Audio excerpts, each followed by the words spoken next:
Hello students, आज हमारा solid cell का लेक्चर 8 है। इसके पहले के लेक्चर में हमने क्यूबिक यूनिट सेल के बारे में देखा था और क्यूबिक यूनिट सेल के हमने टाइप्स देखे थे जो कि 3 है। Simple cubic unit cell, body centre cubic unit cell and face centre cubic unit cell. और आपको ऑलरेडी ने बताया था कि सिंपल क्यूबिक यूनिट सेल में पार्टिकल्स सिर्फ कॉर्नर्स पे प्रेजेंट होते हैं। बॉडी सेंटर में कॉर्नर्स के साथ साथ पार्टिकल्स बॉडी के अंदर भी प्रेजेंट होता है और फेस सेंटर में पार्टिकल्स कॉर्नर के साथ साथ हर एक फेसेस के सेंटर में भी प्रेजेंट होते हैं। और इसको स्टडी करके हमने जब पूरे क्रिस्टल में से यूनिट सेल का जब क्रॉस सेक्शन निकाला, क्रॉस सेक्शन एरिया जब देखा तो हमें कुछ नई इन्फॉर्मेशन मिली। हमें नंबर ऑफ पार्टिकल्स के बारे में पता चला यूनिट सेल में।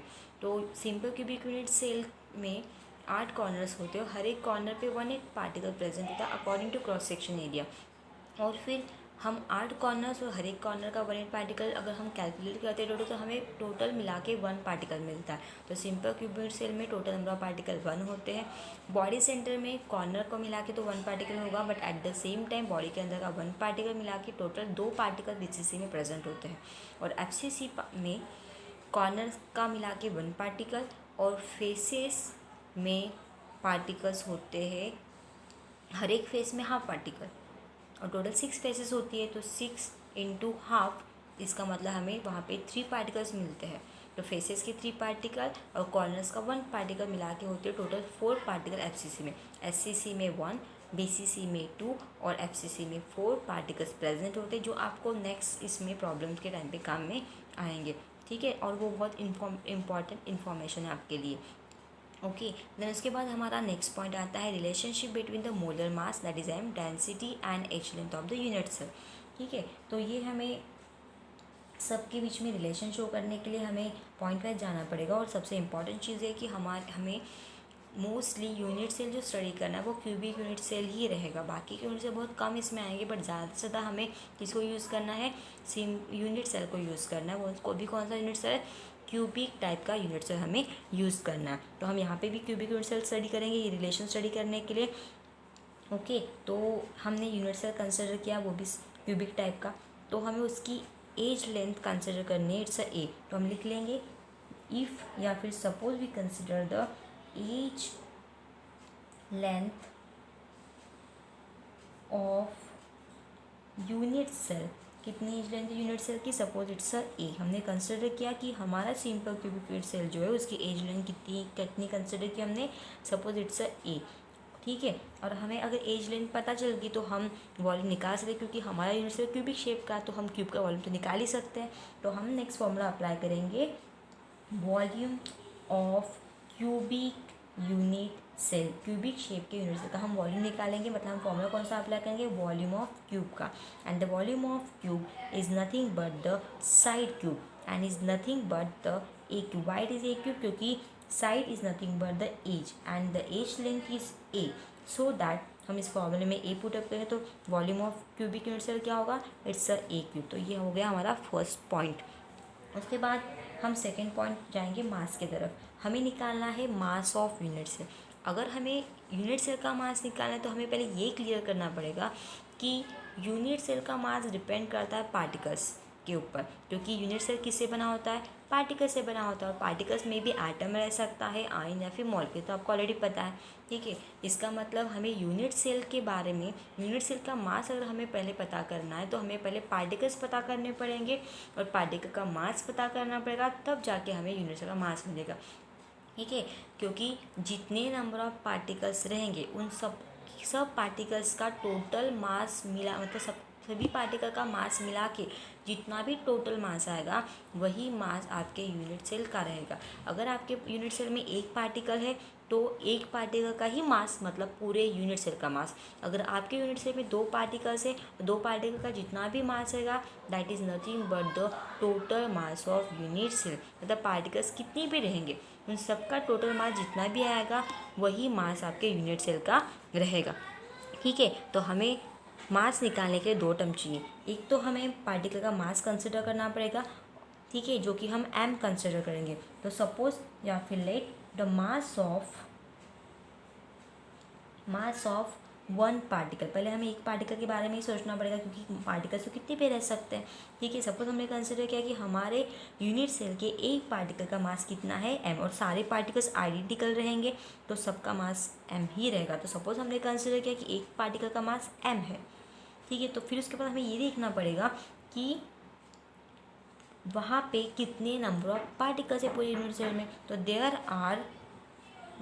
Are n particles per unit cell. ठीक है, मतलब पर यूनिट सेल में, मतलब हर एक यूनिट सेल में कितने पार्टिकल्स है, n पार्टिकल्स है, और सभी पार्टिकल्स आइडेंटिकल है, और एक का मास क्या है, m, बाकी सबका भी m रहेगा। तो सबका टोटल मास, हम सबके मास को हम ऐड कर देंगे, तो जितना मास पार्टिकल्स का रहेगा टोटल मास, उतना ही मास किसका रहेगा, यूनिट सेल का। इसलिए हमें ये दो टर्म इंपॉर्टेंट है। एक तो हमें एक पार्टिकल का मास पता होना चाहिए, क्योंकि सारे पार्टिकल्स आइडेंटिकल है। ठीक है, तो एक पार्टिकल का मास सपोज हमने m कंसिडर किया, और टोटल पार्टिकल उसके अंदर कितने यूनिट सेल के अंदर n नंबर ऑफ पार्टिकल्स है, तो वो इसके लिए हमने n टर्म यूज किया, तो उसके अकॉर्डिंग हम मास निकालेंगे। So mass of unit cell is nothing but mass of one particle multiplied by n number of particles, मतलब n नंबर ऑफ पार्टिकल्स है और एक का मास m है। जैसे आपको पता है कि हमें अगर 10 पेंसिल की कॉस्ट निकाली, तो हमें हमें पहले एक पेंसिल की कॉस्ट पता करना होता है। अगर हमें एक पेंसिल की कॉस्ट पता चल गई, तो उसके अकॉर्डिंग हम 10 की निकाल ही सकते हैं। जैसे एक पेंसिल की कॉस्ट 5 रुपीज़ है, तो 10 की कितनी, 5 10 ज़ा 50 ऑब्वियसली। तो वैसे यहाँ पे भी है कि पहले हम एक का मास निकालेंगे, एक का मास पता चल गया तो हमें जितने भी n पार्टिकल्स है उसका मास आराम से मिल जाएगा। और पूरे n पार्टिकल का मास मिलना मतलब पूरे यूनिट सेल का मास मिलना। वन सेकेंड में बोल रही हूँ आपको कि पूरे पार्टिकल का मास मिलना मतलब यूनिट सेल का मास मिलना। तो हमें ये पता चल गया मास m/n। तो ये हो गया हमारा सेकेंड क्राइटेरिया। अब थर्ड क्राइटेरिया के पास जाते हैं, थर्ड पॉइंट के पास जाते हैं। तो नेक्स्ट पॉइंट है हमारा डेंसिटी का। तो हमें यूनिट सेल की डेंसिटी निकालनी है। Density of unit cell is denoted by rho. आपको एक रो सिंबल दिया, पी के जैसा दिखता है वो। ये डेंसिटी ऑफ यूनिट सेल, आपको इसके पहले शायद से फॉर्मूला गया भी होगा। तो density is nothing but the mass upon volume. अब डेंसिटी किसकी, यूनिट सेल की, तो ऑब्वियसली मास भी किसका रहेगा, यूनिट सेल का। ठीक है, उसके बाद वॉल्यूम भी किसका रहेगा, यूनिट सेल का। तो mass of unit cell divided by volume of unit cell. Okay, अब हमने ऑलरेडी ये दो टर्म के लिए फॉर्मूलेज तो यूज़ किए हुए, निकाले हुए, तो हम उसकी जगह पे वैल्यूज पुट अप कर देते इन टर्म्स ऑफ सिंबल। तो मास ऑफ यूनिट सेल हमने कितना निकाला है, मास ऑफ यूनिट सेल है m/n। तो हम मास की जगह पुट अप करेंगे m/n। ठीक है, और वॉल्यूम हमने कितना निकाला, जो फर्स्ट इसमें का volume of unit cell is nothing but the AQ, तो वो भी पुट अप कर लेंगे। तो ये हो गई हमारी density is equal to m/n divided by AQ। Okay, यहाँ तक क्लियर हो गया। अब उसके बाद हमारी नेक्स्ट टर्म है, दैट इज़ फोर्थ टर्म, जो हमें दी है मोलर मास। आपको पता होगा हमें डेंसिटी भी निकाली, मोलर मास। अब हमने वॉल्यूम मास ये क्यों निकाला, क्योंकि हमें क्या निकालनी थी, डेंसिटी। क्योंकि डेंसिटी का फॉर्मूला क्या, मास अपॉन वॉल्यूम, इसलिए हमने मास भी निकाला, वॉल्यूम भी निकाला। अब एज लेंथ तो हमने पहले डिसाइड कर ली थी कितनी है, लेना है हमें, ए लेना है। ठीक है, अब हम निकालेंगे मोलर मास। तो ये हमारी फोर्थ टर्म है, मोलर मास निकालना है हमें।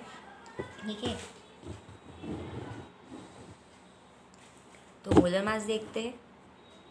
फोर्थ पॉइंट,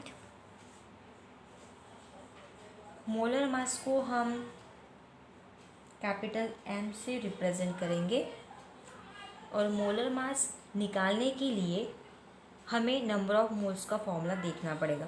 ठीक है, तो आपकी बुक में थोड़ा डायरेक्ट दिया हुआ है, आपको अगर ये थोड़ा ज़्यादा डिफ़िकल्ट लगे तो आप डायरेक्टली वो फॉर्मूला भी लर्न कर सकते हो, उसमें भी कोई प्रॉब्लम नहीं है। ठीक है, अदरवाइज़ आप मैंने जो बता रही हूँ वो थोड़ा सा अंडरस्टैंड करके लो, उसमें भी कोई प्रॉब्लम नहीं। अगर ज़्यादा ही डिफ़िकल्ट हो तो आप डायरेक्टली जैसे बुक में दिया वैसा फॉर्मूला अप्लाई कर सकते हो, नो डाउट। तो आपको पता होगा, आपको जो फॉर्मूला मैंने बताया है, तो आप वो फार्मूला हमें निकालना है मोलर मास। ओके, तो जनरली जो फार्मूला होता है नंबर ऑफ मोलर मास का, तो नंबर ऑफ मोल्स को ही बोलते हैं Avogadro's number. Okay, number of moles को ही हम क्या बोलते हैं, नंबर ऑफ मोल्स, या फिर उसको बोलेंगे एवोगाड्रोस अवोगाद्रोस नंबर, ठीक है। नंबर ऑफ मोल और उसको हम डिनोट करते हैं कैपिटल एन से, नंबर ऑफ मोल्स और अवोगाद्रोस नंबर, ओके। अब नंबर ऑफ मोल्स या फिर Avogadro's number is nothing but the number of is nothing but the number of particles per mole. Per mole is nothing but the m ग्राम, ठीक है। Number of moles per ग्राम, तो हमारा formula क्या हो जाएगा यहाँ पे, Na is equals to number of particles divided by m, that is per mole. मोल के लिए हमने m यूज़ किया है, अवोगाद्रोस क्या होता है, number of particles per mole. तो ये हो गया Avogadro's number, and Avogadro's number is nothing but the number of moles, ठीक है।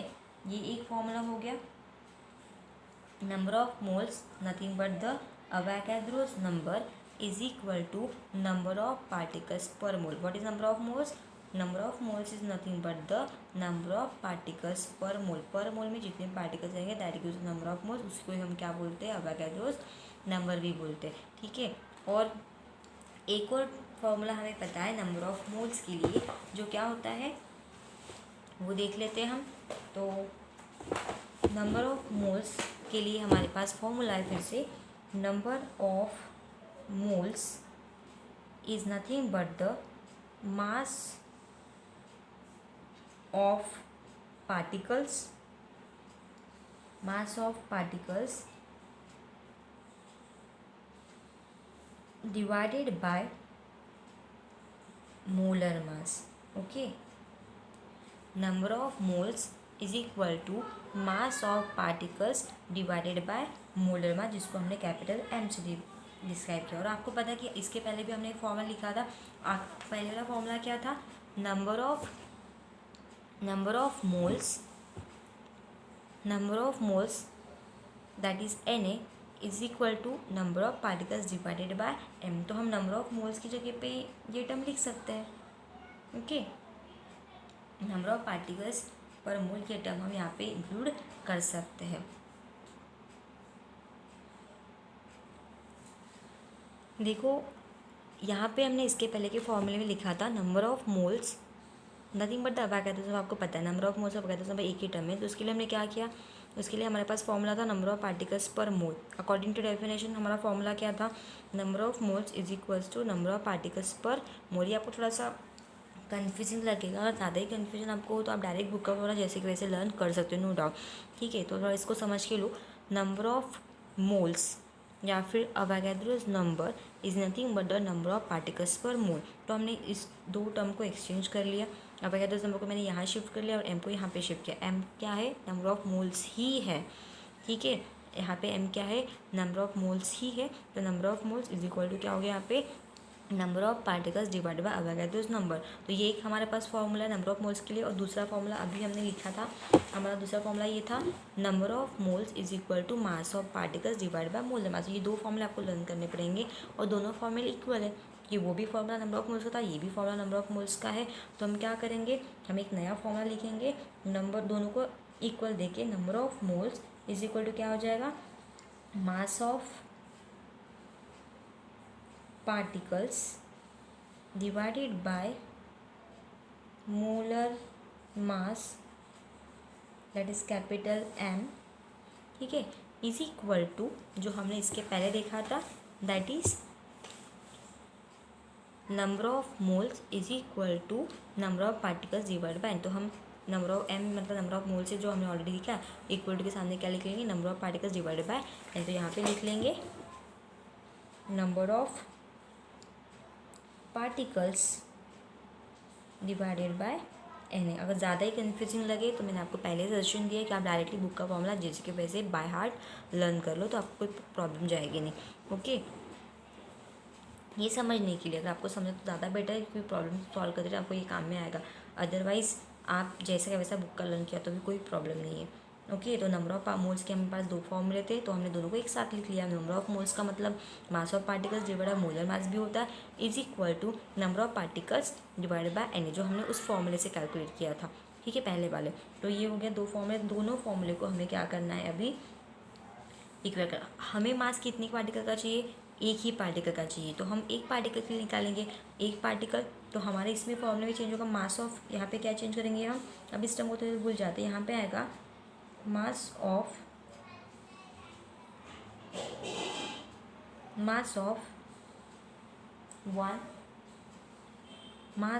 वन पार्टिकल, जिसको हम स्मॉल m से डिनोट करते हैं, डिवाइडेड बाय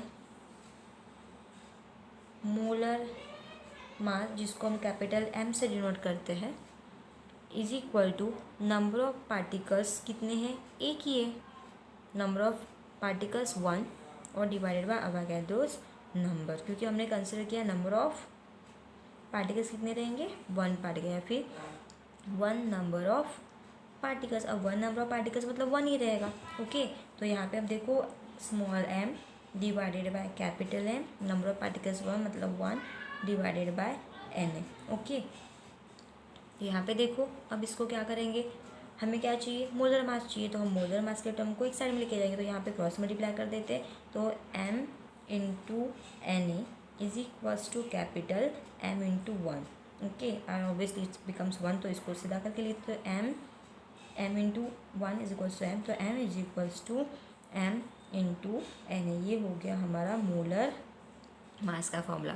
थोड़ा सा कन्फ्यूजिंग है, ठीक है, बट समझा तो वेरी गुड, अदरवाइज़ आप बुक का जैसे वैसे भी लर्न कर सकते, जो ऑलरेडी मैंने आपको बता चुकी हूँ। तो molar mass is equal to m into N A, तो आपको याद रखना है molar mass is equal to mass into Avogadro's number. अब देखो आप इसको स्मॉल m के टर्म में भी लिख सकते हो, नो डाउट, ठीक है, क्योंकि हमें स्मॉल m के टर्म में भी लग सकता है, क्योंकि मोलर मास अगर सेपरेट निकाला तो हम m इंटू एन लिख सकते हैं। देन देयरफॉर हम m के टर्म में कैसे लिखेंगे इसको, अगर हमें m के टर्म में लिखना है, m को इस साइड में रखेंगे, बाकी सारी टर्म एक साइड में लिखेंगे, तो स्मॉल m यहीं पे है, ये m इंटू 1 मतलब m ही हो जाता है, और ये n को हम यहाँ पे लेके आएंगे, तो हम इसको भी यूज़ कर सकते हैं, तो m is equals to m upon N. अब हमारे पास ऑलरेडी डेंसिटी का एक फॉर्मूला, आपको याद होगा, हम डेंसिटी तक पढ़ चुके थे।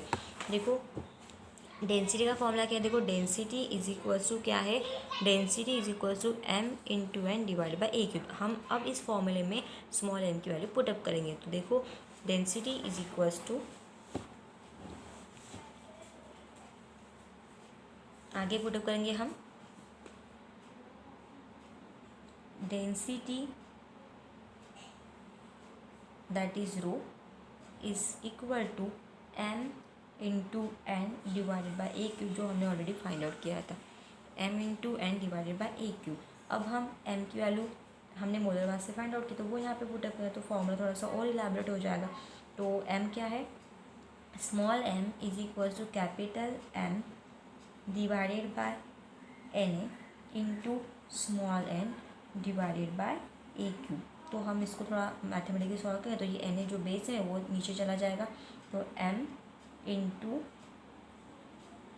Small n divided by N A into a cube. आप देखोगे कि पहले जो पुराना सिलेबस का बुक था उसमें n, ये मैंने आपको कहा था कि n जो है इसके लिए हम z यूज़ करते हैं, मतलब NCERT के बुक में नंबर ऑफ़ पार्टिकल्स के लिए z ये टर्म दिए, लेकिन हमारे इस बुक में नंबर ऑफ़ पार्टिकल्स के लिए n टर्म दिए। जनरली हम n किस लिए यूज़ करते हैं, नंबर ऑफ़ मोल्स के लिए यूज़ करते हैं, बट यहाँ पे इसके लिए यूज़ करके दिए नंबर ऑफ़ पार्टिकल्स के लिए यूज़ करिए, तो कन्फ्यूजन नहीं करना है। तो आप याद रखना, आपने जेड भी यूज़ किया तो वैसे कोई प्रॉब्लम होने वाला नहीं है, क्योंकि टर्म तो चेंज होगी नहीं, बट स्टिल याद रखोगे तो ज़्यादा बेटर रहेगा, बट कन्फ्यूज़ नहीं होना चाहिए, ठीक है। आपने जेड भी यूज़, बट आपके बुक में एन दिया तो देखते हैं, ठीक है।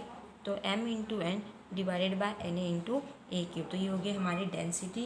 इस डेंसिटी के टर्म में मोलर मास भी आ गया m, उसके बाद वॉल्यूम भी आ गया, और ये मास भी आ गया, मतलब और एज लेंथ भी आ गया, क्योंकि हमें रिलेशन किस किस के बीच में बताना था, डेंसिटी, मोलर मास और एज लेंथ, तो हमारी सारी टर्म्स इसमें इंक्लूड होगी। तो हमने इन तीनों का रिलेशन एक इसमें डाला। सारी टर्म एक फॉर्मूले में आना मतलब सबका एक दूसरे के बीच में रिलेशन होना, जैसे डेंसिटी, मोलर मास और एज लेंथ, ये सारे एक ही फॉर्मूले में आ गए। इसका मतलब इनके बीच में क्या एक पर्टिकुलर रिलेशन। इसमें से हमारे पास टोटल 5 क्वांटिटी है, डेंसिटी है, मोलर मास है, नंबर ऑफ पार्टिकल्स है, अवोगाड्रोस नंबर है और वॉल्यूम है। तो इसमें से आपको 4 टर्म्स पता है तो आप एक बच्चों टर्म्स कैलकुलेट कर सकते हो। मतलब अगर हमें 4 पैरामीटर्स पता है तो 5th वन हम इजीली कैलकुलेट कर सकते हो। और हमें इसके बेसिस पे प्रॉब्लम्स भी दिए हुए। तो प्रॉब्लम जो है मैं आपको नेक्स्ट लेक्चर में बताती हूँ। आपको ये फॉर्मूला अच्छे से करना है। कोई प्रॉब्लम है तो आप उसको अच्छे से 2-3 बार रीड कर लो, और फॉर्मूले में दिक्कत हो आप बुक का यूज़ करके उसको रेफ़र कर सकते हो। और जो आपको जो टेक्स्ट बुक में प्रॉब्लम दिया वो आपको नेक्स्ट लेक्चर में बताती हूँ। बट बिफोर दैट आपको ये सारे टर्म्स पता होना चाहिए कि डेंसिटी कैसे निकालनी है, मोलर मास क्या है, ये सब आपको अवोगाड्रोस नंबर क्या है। और अवोगाड्रोस नंबर की तो आपको वैल्यू भी लर्न करनी है। अवोगाड्रोस नंबर की वैल्यू अभी बता दीजिए, मतलब नेक्स्ट इसमें आपकी वो लर्न हो जाएगी। It's become 6.022 into 10⁻23। ये आपके अवोगाड्रोस नंबर की वैल्यू, मतलब 1 मोल में 6.022 इंटू 10⁻23 इतने नंबर ऑफ पार्टिकल्स प्रेजेंट रह सकते हैं। पार्टिकल्स बिकम्स एटम्स, आयंस या फिर मॉलिक्यूल। ओके, तो यहाँ पे भी ये लेक्चर स्टॉप करती हूँ। इसके ऊपर के जो एक आपको टेक्स्ट बुक में जो प्रॉब्लम दिया है तो वो प्रॉब्लम आपको नेक्स्ट लेक्चर में समझा के दे दूँगी। Okay, thank you.